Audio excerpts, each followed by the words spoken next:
What good does Coca-Cola do you physically?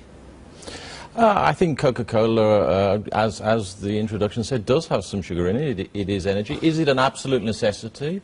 No, it's not. Millions of people enjoy it as part of their diet across the UK. Does have some sugar in it, you say? It does. Why don't you say specifically how much sugar there is in this can, for example?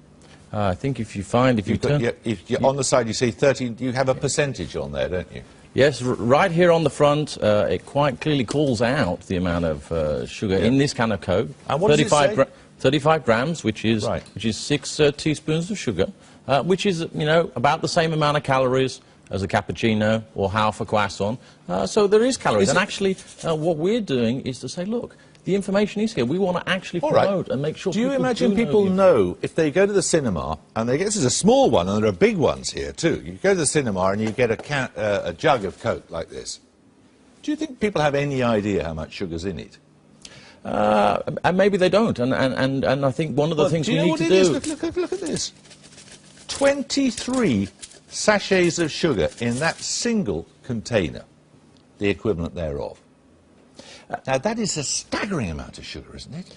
That is why we're very focused, as one of the things we're doing, on getting the information out there. We're not trying to hide the information behind what's in a Coca-Cola Classic. To hide it. But there's zero sugar in a Coke Zero. Well, clearly, it's called a Coke Zero. But the Coke Classic, look at this one here. There's 44 packets of sugar in this one. 44! Indeed there are, and I think what we're saying is, look, we want to make sure that people have the information available to them so that they can make the choices, and if they don't want the big one, then fine, and that clearly is not one that's going to be for everyone. We want to make sure the information is available. We want to make sure there's more availability of more choices, whether it's smaller packages, as you had in your intro. Yeah, but whether it's 23 in something this size, or 44 in something this size, each of which is to be consumed in one single sitting at a cinema, this is staggering, isn't it? Look, I think we do need to recognise that things need to change, that the bigger cups need to come down. I don't think that we are talking that the world can't change and the world doesn't need to move on.